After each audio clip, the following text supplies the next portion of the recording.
F-Man Critic back, and Merry Christmas, everybody. Now, let's get into this movie. A movie that is debatably as the dumbest Christmas special of all time. Okay, not all time, but still, it is a pretty dumb, lousy, cheap movie that's based off a song, a little ditty called Grandma Got Run Over by a Reindeer. And how does the movie start off? Grandma got run over by a reindeer, all right. And as incredible as that was, it almost put an end to Christmas. You know, it's kind of funny how the narrator, who is basically a grown-up version of our main character, is basically saying how wonderful it was that his grandma nearly got murdered by one of Santa's reindeers. And yeah, he just says how wonderful it was. Anyway, let's continue with the movie. So the movie takes place in Cityville, like one of the most generic names you can give to a city, and we get introduced to Grandma's little shop while she's reading to the kiddies. And her name is Grandma Spankenheimer. Now, a lot of people have pointed out how weird that last name is, like, straight up. But I want to be honest here, I'm going to give that last name a pass, because, believe it or not, I've actually heard some really even weirder last names than Spankenheimer. I'm not joking. I've actually come across people in my life who've actually had weirder last names than that. No joke. You know, sometimes they even had last names that was just something that didn't sound like a name, but sounds like something that I won't name these people so I don't put them on blast. But I'm like, but take my word when I say I've actually met people with even weirder last names that don't even like whatever. A customer is getting harassed by the villain of the movie, Cousin Mel, but I'm just gonna call her Mel because I'm not calling her Cousin Mel. I don't know. I just feel like just calling her Mel.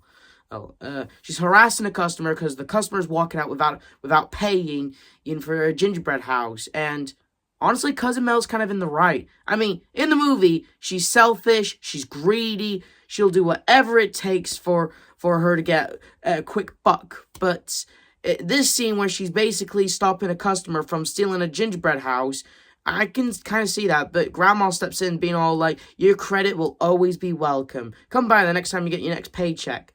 So, like, it's okay to shoplift from this place so long as Grandma is cool, knowing that next time you come around, you know, she'll believe that you'll definitely pay her or something. Think, if I tried doing that in my local shops, I wonder what that would happen. Anyway, Mel thinks that she's insane. She's a fruitcake for not wanting to sell, not making big bucks, you know? Oh, but Grandma, and honestly, a very sweet message, I won't lie. You see, look around you. We are rich. Life's about being nice to people. Money? I'd say we make enough. I forgot to mention about our main character, Jake Spankenheimer, and he's annoying. Like, he's straight up annoying. I honestly don't like this character, like, straight up. Like, I think he's annoying, adult and child. I just think he's just honestly just annoying. He's just, yeah, I outright said it. Anyway, but I'm going to just straight up and say it. I really don't like the characters in this movie. I really don't. Either of them are either too stupid or too much of an a-hole, you know? Oh, but the only character that I actually like, and I actually, surprisingly, don't hate, and I actually like, is, ironically, Grandma. Like, Grandma, she's sweet, she's kind, she's generous, she'll take your word or when you're about to shoplift from her house that you'll definitely pay the next time you come by. And she does have a good moral lessons about how family and being kind to people is more than money, which honestly is correct. But again, Cousin Mel, she also has a point. Enough! Enough is never enough!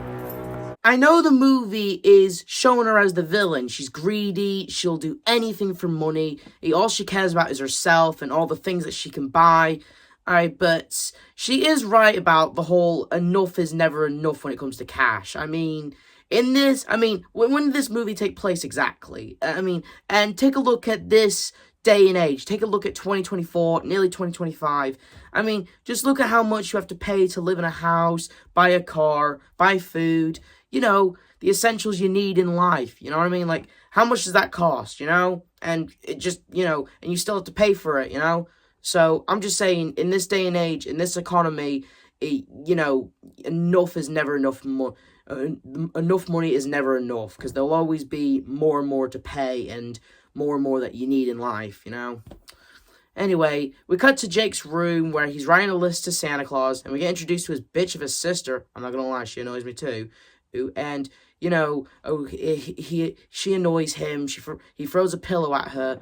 The mom comes up with the dog, and I know this is very nitpicking, but I gotta get this off my chest. Why does the dog have, like, one brown paw while the rest of his paws matches his snout?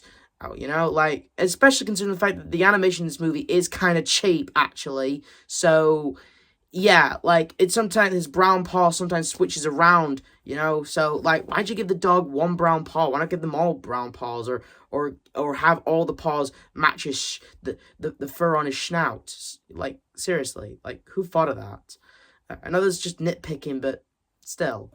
Anyway, Jake is debating with his mom and dad where if Santa Claus is real or not, and well, he quickly gets over that because his dad brings home a tree from Cityville, which is giving me original cover for the Little Mermaid poster vibes. Grandpa, who looks like a discount Geppetto if you ask me, he talks about the time where he had to chop a tree down by hand, and he mistaken his chainsaw for a beaver, which Grandma replies it was a woodpecker. Anyway, then later, Jake and Grandma, they're both baking fruitcakes, and we get this annoying song about everyone not liking fruitcake. Like, I'm not kidding. It's like the songs in this movie are shit. I'm just gonna flat out and say it. The characters, the songs are shit. Okay, but ironically, the one song I actually like in this movie, or at least I believe that people were actually giving a damn about, was ironically the song "Grandma Got Run Over by a Reindeer," which, come to think of it, who's the only character I actually like? Grandma. What's the actual song I like in this movie? Grandma Got Run Over by a Reindeer. So, ironically, all the best bits in this special are Grandma, which is, obvious considering the fact that she is the main character after all. Her name's literally on the poster. So, anyway, a Cousin Mel makes a distraction while she goes pours some kind of concoction into the mix, hoping to get people sick, and oh yeah, I forgot to mention, there's a scene earlier in the movie when a dude who owns half of Cityville, he wants to franchise at his grandma's little shop, but Jake, being the dumb little boy that he is, he doesn't want to sell it because he loves this place, even though the dude will pay millions for the damn shop to the family, okay? I know Cousin Mel's the bad guy, and again, the moral is, there's more to life than money, but still, considering the fact that money will set the family up for life, still, like, at least negotiate saying, hey, we still want the shop to be how it is we don't want to, which we'll come back to that later, okay? Anyway, back to the original scene. And, she puts some kind of concoction into the thing, and Jake notices the thing in her hand, and during that entire thing, he doesn't say a damn thing to Grandma. He's just staring like, oh, he doesn't, say anything, like, hey, Mel, what do you got that in your hand? Or, Grandma, I saw Cousin Mel put something in the bait, he doesn't say a damn thing. Anyway, later on, Grandma tucks Jake into bed, and, Grandma, again, being the only good character in this movie, she tries to tell her how some people believe in Santa Claus, and some people don't, and, it's actually, I won't lie, it's actually well put together. Anyway, and we get this annoying bit in the song that comes into the movie. I can't play the clip because the song and copyright's a bitch, but, there's a scene where they're playing the song and the characters are saying after when the song says it, like, they've been drinking too much eggnog. Oh, you've been drinking too much eggnog. We begged her not to stay. Hey, please don't go. We're begging. Like, there's a difference between, you could have just kept them silent and played the song, and the audience will, automatically pick it up. I know this movie's made for 5-year-olds, but come on. Anyway, she leaves the house, and we get this scene where Jake notices Santa's outside his house, and it's like they just got a Santa in a sleigh silhouette, and it's just like talk about cheap, am I right? Just look at this, okay? That's just cheap as hell, that is. Anyway, and the scene where Grandma's just laying face in the snow, that's even cheaper. Anyway, Jake tries to go down and explain what happened in the most stupidest way possible. Santa Claus was flying low like this, and Grandma was walking like this, and then Rudolph was here, and... No one believes Jake, but Grandpa, he's all like, oh, sorry, I'm too busy watching Grandma get run over by one of Santa's reindeers. I love the fact that he's so chill about his wife possibly getting killed by one of Santa's reindeers and freezing to death. Yeah, fun conversation, but let's not forget about the old biddy who's probably freezing to death outside with a concussion. Anyway, next morning, Grandma hasn't shown up. They got the police involved, and does one of these cops kind of remind you of an early character? It's pretty much the same woman from earlier. Same colored hair, same voice. What's the character's name? Martha? Yeah, Martha. Yeah, and get this. From someone who actually said, Ed, come by the next time you get your next paycheck, she basically calls Grandma this, a line that's basically made the movie a little famous. Better get looking for the old Brad. Like, seriously, kind of harsh calling the woman who vouched for you and let you have that gingerbread house, Kind of harsh, am I right? Whatever. They basically look at some evidence. Cousin Mel finds a letter and then she hides it. And basically, Grandma goes missing for the next 9 months, alright? And Jake, well, I'm gonna just show you this. I even got permission to put Grandma's picture on milk cartons. Nothing helped. I want you guys to remember that. I want you to remember that later in this review, okay? Anyway, Mr. Bucks, I forgot his name. All I know is he's the same voice actor of Leonardo from the original old Ninja Turtle show. Anyway, he basically comes by saying, hey, let me buy the franchise, let me buy this place, and Cousin Mel's all like, oh yeah, but I need your grandpa's signature and, to sign over, and, Cousin Mel, again, consumed by greed, doesn't give two shits that her granny must be dead, and, anyway, she goes to the grandpa, take him to a restaurant, and she's all like, sign, and he's all like, sing, and, no, sign, alright then, and so sign. I'd rather sing. And he goes to this song. It's really stupid. And there's this scene in the song where Granny throws him her undies. Play the scene. That old lady, and the lady wears big undies, huge undies. Grandpa signs over the store or to Mel, and she comes by, bragging about how they've all won the lottery, and Jake's in shock, and he's all like, and he goes to try and close off the deal, but the dude who bought the place is all like, tell you what, if you can get Grandma back, the deal's closed, and he's basically just gonna do what he should have been doing since the moment she was missing, and something he's been trying to do for the last 9 months. He talks to his sister, but his sister's being a bitch, so she goes away, and then he goes and writes a letter to Santa Claus, considering the fact that it was his sleigh that did knock her down, so I'm surprised he didn't do this sooner. Anyway, he basically makes an email to SantaClausIsReal.com, and, basically an elf gets it, takes it to Santa, and Santa, who kind of sounds Jewish, I'm not gonna lie, he's complaining that that no one signed for him at Cityville. He's decided to give the whole thing up. Just because one city isn't asking presents from you, dude, doesn't mean you should give the whole thing up. I'm sure there's a lot of people out there that still write you letters and not from Cityville. Anyway, he gets the letter, he realizes what granny he run over and who she is, and here's the thing, actually. Remember when I told you about getting all those milk cartons on her face? Well, the posters I understand, but the milk cartons, you're telling me during the 9 months when Grandma was gone, Santa didn't drink any of that milk? I mean, milk and cookies? I mean, what does Santa have? Does he have, cows at the North Pole? Or that he milks every day for fresh milk? Maybe, but they don't say it, so... yeah, he never notices those milk cartons, so, yeah. Anyway, he asked his right-hand elf, Quinton, I believe, to go email back, but Quinton's got a better idea. Anyway, he sneaks into the kid's room, and we get this weird-ass E.T. reference, and Jake's all like, well, I'll just play this clip, because, again, Jake's an idiot. You're an elf. No shit. Anyway, Quinton takes Jake back to the North Pole, and Jake's all like to his grandpa, hey grandpa, I'm going to the North Pole, and grandpa, he just doesn't give two shits. He doesn't care that what his grandson just said. Whatever, listen, dude, I know your wife is missing.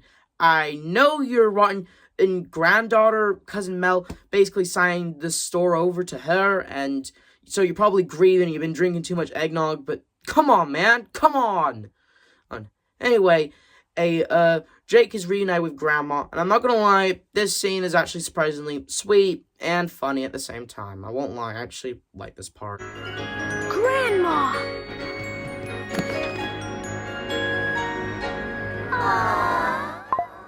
Okay, I'll bite. Who is he? Oh yeah, I forgot to mention earlier, the reason why Grandma Spankenheimer didn't tell Santa where she's from or anything, is because when Santa hit her with a sleigh, she got a serious case of the forget-seas, and that's why Santa took her back here, instead of I don't know, taking her to a hospital, or, I mean, she wasn't that far from the house, so why didn't you, take her to a hospital, or, I mean, I know she needed a medical care straight away, but you're telling me Cityville had no hospitals or doctors, or you could just take her to the house?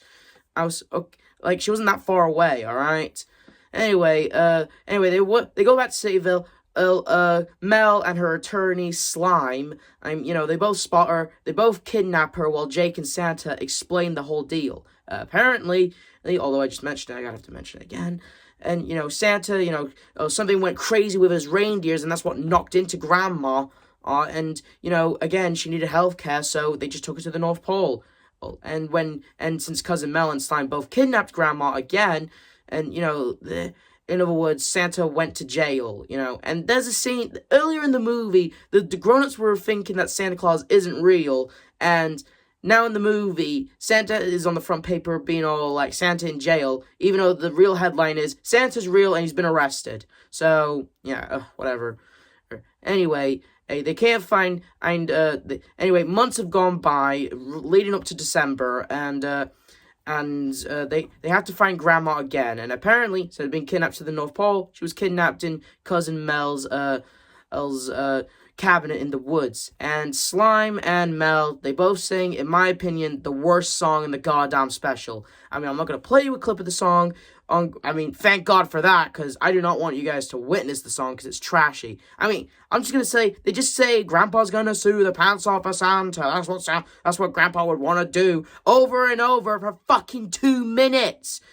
I'm not kidding, and the beats that they're playing in the background isn't actually catchy either. It just looks like, just look at it, it's shit, okay? If I wanted to listen to a song that had the same lyrics over and over again, I'd just listen to Last Christmas. At least that song actually had some catchy lyrics in it, and actually nice moments in it, okay? But this was shit, okay? Shut the fuck up! Anyway, Jake and Jake's sister and Grandpa Geppetto, they both realize that Cousin Mel probably had something to do with this. They both track her down, find Grandma, and she still has a case of the forget-seas, so they try and jog her memory by, get this, eating fruitcake. Okay, at first they take her to her shop, and then Grandma, she basically all like, I won't wear that color of green when she, dresses up as an elf, and, and then they make her make fruitcake, and here's a tip for all you doctors and people out there who know someone with amnesia. If someone's noggin isn't filled with all their memories, just make them eat fruitcake, and that'll get them to remember who they were. If only that worked in real life. Anyway, she gets her memory back. They go to the court case where Santa's being sued, and they expose Mel for the liar that she is. Apparently, the reason why the reindeer went all crazy was because that concoction that Cousin Mel put in the bake, actually had a serious case of reindeer nip in it, which what made the reindeer go all crazy. Anyway, Cousin Mel's true colors shine through, and, Santa's charged innocent, and, well, that's basically the movie. Cousin Mel is arrested for trying to almost ruin Christmas, and the entire family are happy at Jake, except for Grandpa. Seriously, he has a weird-ass expression on his face. He's not gonna say, thank you, grandson, thank you for finding my wife, I'm saving Christmas, and finding my wife again, jogging her memory, and, basically being the most useful family member, Anyway, Hey, and to end the story, I just want to say this. Heads up, Grandma! What? Oh no! Reindeer Nip! Not again! I'm just messing with ya. She lived. And that was Grandma got run over by a reindeer. It was shit. The animation's cheap as hell. The characters are either unlikable or really, really stupid. The only character I liked was Grandma, okay?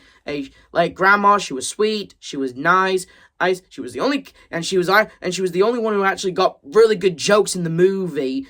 And I did like this part where she put Cousin Mel in her place. I tell you to put a cork in it, you greedy money grubber. But Grandma shouldn't talk that way. Grandma Spankenheimer was the only character I liked in this movie, but that's not enough to save the movie. The movie is dumb. The songs are shit.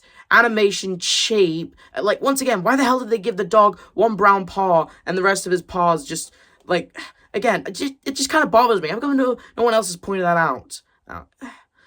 Jake is annoying. Cousin Mel is basically like a smoking version of Mrs. Tweedy, but instead of running a chicken farm, but instead she basically would try to kill family members just to sell their property, and the parents are stupid. The grandpa is either completely just and Jake's sister is kind of a bitch, and the jokes aren't funny except for Grandma's, and just all in all, this movie was just stupid, outright stupid. This is the F-Man Critic telling you to like, subscribe, hit notification. I'll see you guys next time. See ya!